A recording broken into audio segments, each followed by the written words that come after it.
Itu proses yang dilakukan oleh para tersangka ini bisa dikatakan sepengetahuan itu oleh IG.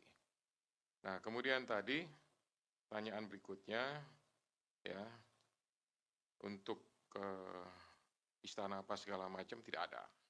Gitu. Jadi tidak ada kami melakukan koordinasi dalam proses pelaksanaan kegiatan ini, pastinya karena sifatnya adalah tindakan penyelidikan, ya semuanya silent dilakukan secara tertutup gitu. Kemudian pendalaman terhadap tersangka yang lain tentu nanti berdasarkan dari hasil pemeriksaan. Ya, apakah masih ada, kemudian yang tahun-tahun sebelumnya. Nah, kemudian untuk yang penerapan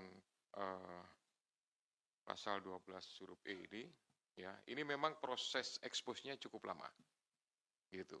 Ada diskusi, ada argumentasi dan lain-lain, sampai kemudian diputuskan penerapan pasal tersebut, gitu.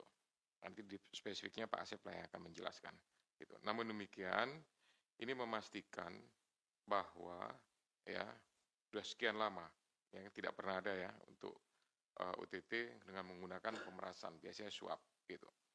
Tapi ini merupakan terobosan yang menurut saya justru akan bisa memberikan keberanian kepada masyarakat.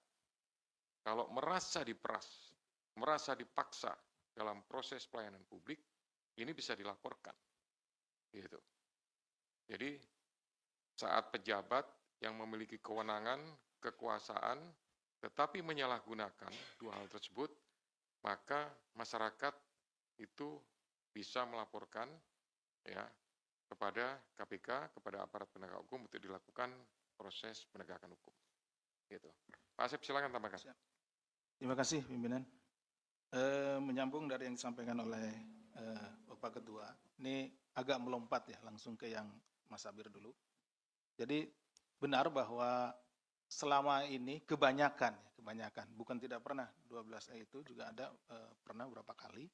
Nah, kalau kita melaksanakan penyelidikan yang kemudian setelah menemukan bukti-bukti dilakukan tangkap tangan, itu orang selalu berpikir bahwa ini penyuapan, menggunakan pasal-pasal suap, di mana penyuapan itu antara pemberi maupun penerima itu sama-sama kita proses, itu yang itu. Padahal kebanyakan di lapangan gitu ya, dalam prakteknya si pemohon ini dari masyarakat ataupun dari perusahaan, mereka sudah lengkap, sudah melengkapi persyaratan dan lain-lain, tetapi karena si oknum penyelenggara negara ini menginginkan sesuatu, lalu tetap mempersulitnya, harus menyerahkan atau memberikan sejumlah uang. Nah, ini akan menjadi